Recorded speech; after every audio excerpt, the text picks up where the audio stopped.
Survive 30 seconds against me, and I will bow to you in front of everyone here. Those words came from Bruce Lee. Not a movie set, not a rehearsed scene. According to the legend that has circulated in private dojos and closed martial arts circles for over 50 years, Bruce Lee issued that challenge to Chuck Norris in person. And Chuck Norris didn't flinch. He didn't ask for clarification. He didn't look around the room. He just nodded once, rolled his shoulders back, and said 2 words: "Start counting." Nobody recorded what happened next. No camera, no referee.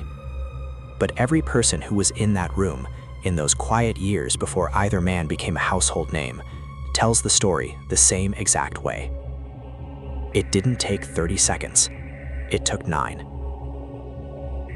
To understand what was truly at stake in that room, you have to understand who these 2 men were at that moment, and more importantly, what the martial arts world believed about each of them. This was the early 1960s. Bruce Lee was already a force of nature, with a reputation that had spread far beyond the Chinese communities of San Francisco and Seattle. He had been studying Wing Chun since childhood under the legendary Ip Man. But what made people nervous about Bruce Lee wasn't his lineage. It was the way he moved.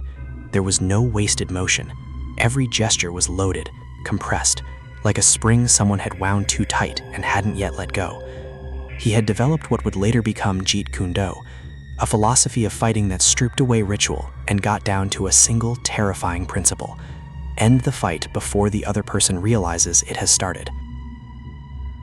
Chuck Norris, meanwhile, had just come back from a tour of duty in the United States Air Force, where he had trained in Tang Soo Do, a Korean discipline rooted in punishing strikes and devastating kicks that could put a man on the ground before he finished his opening breath. He had been quietly winning tournament after tournament, building a reputation not through boasting, but through results. He was disciplined. He was fast.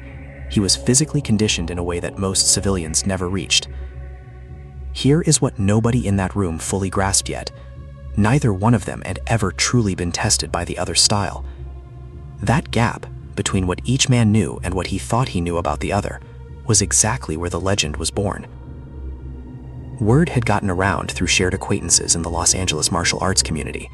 Someone had mentioned Chuck Norris's name to Bruce Lee, and from the accounts that survived, Bruce Lee had responded with what can only be described as polite but pointed skepticism. Not malice, just the quiet certainty of a man who had already decided the answer before the question was fully asked. A meeting was arranged, not a formal event, not a sanctioned competition, a small room, a handful of witnesses, men who understood what they were watching. When Chuck Norris walked in and saw Bruce Lee standing there, smaller than people expected, with arms that looked almost too lean, eyes that had this absolute stillness behind them, he felt something he would later describe to close friends as the specific calm you feel just before a storm you can't outrun. But he didn't back down, because that isn't what Chuck Norris did. Bruce Lee let the silence sit for a long moment.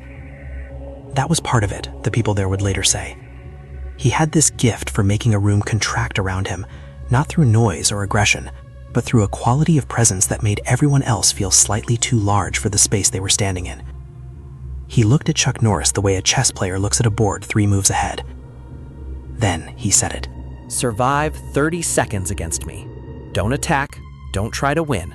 Just survive 30 seconds, and I will bow to you in front of everyone here. 30 seconds. That's it. That's all Chuck had to do. It sounded almost generous, maybe even insulting, depending on how you heard it. Think about what that challenge actually was. Bruce Lee wasn't asking Chuck Norris to be him. He wasn't offering a real fight. He was offering what he believed was a guaranteed demonstration, a kindly worded lesson meant to show, with minimum embarrassment, the unbridgeable gap between his speed and everyone else's. He had issued versions of this challenge before, against other fighters, other champions, men who had more titles than Chuck Norris did at that moment. Not one of them had reached 10 seconds. What happened in the next 9 seconds would be passed down through martial arts circles for the next half-century. The witnesses said Chuck Norris nodded once more, shifted his weight slightly onto his back foot, and brought his hands up, not in the wide, telegraphed stance of a tournament fighter looking to score, but low and tight, like a man who had already made a decision he wasn't going to explain. Bruce Lee saw it, and for the first time in that room, something flickered across his face. Not fear. Bruce Lee didn't operate in fear. But recognition. The kind of recognition that passes between two people who are genuinely, completely at the same level, and both suddenly know it. It started with Bruce Lee's hands. That's how everyone who was there described it. Not his feet, not his body. His hands, moving first, already closing the distance before his feet had fully committed, because that was the Jeet Kune Do principle made physical: collapse the gap before the other person's nervous system catches up. But Chuck Norris had lived in that gap his entire career. He didn't retreat. He deflected, a tight, almost invisible rotation of his left forearm that redirected Bruce Lee's lead strike by 3 inches, just enough, turning the line of force sideways and creating a fraction of a second of open space. 1 fraction.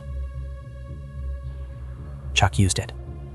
His right leg came up, not the wide windmill arc of a showman's kick, but a fast, compact chamber and release that drove straight into the center of Bruce Lee's torso at roughly the velocity of a car door slamming. Bruce Lee absorbed it. That was the thing. He absorbed it, rolled with it, and came right back, a 2-finger strike aimed at the collarbone with a kind of accuracy that required either years of dedicated practice or some fundamental rewiring of what a human hand was supposed to do.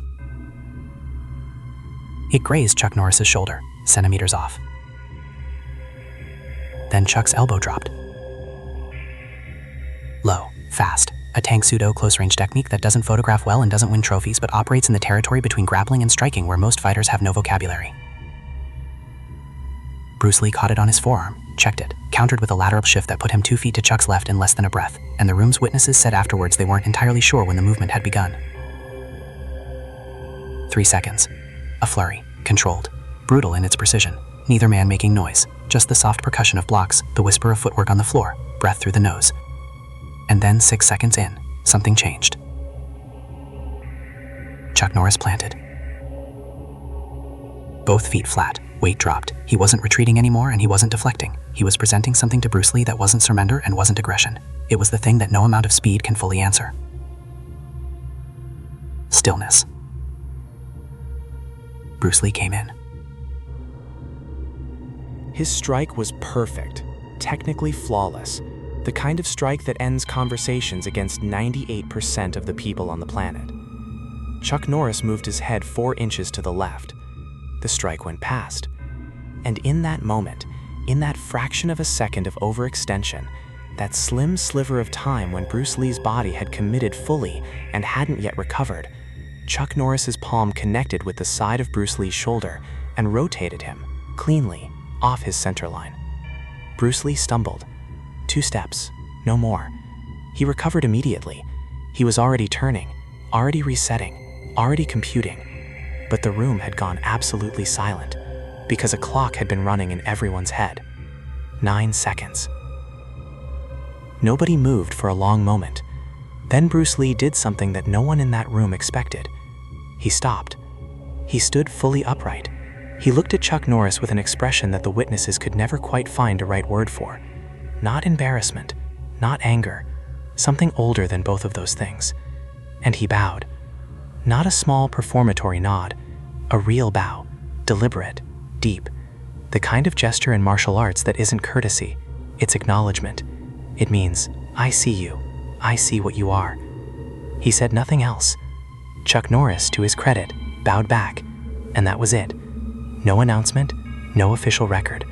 The room emptied quietly, the way rooms do after something extraordinary that nobody has words for yet. No footage exists of that day, no photograph.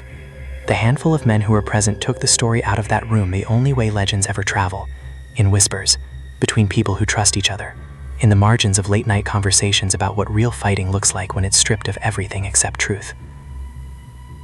Years later, Bruce Lee and Chuck Norris would work together on film, The Way of the Dragon, 1972, one of the most iconic fight sequences in martial arts cinema.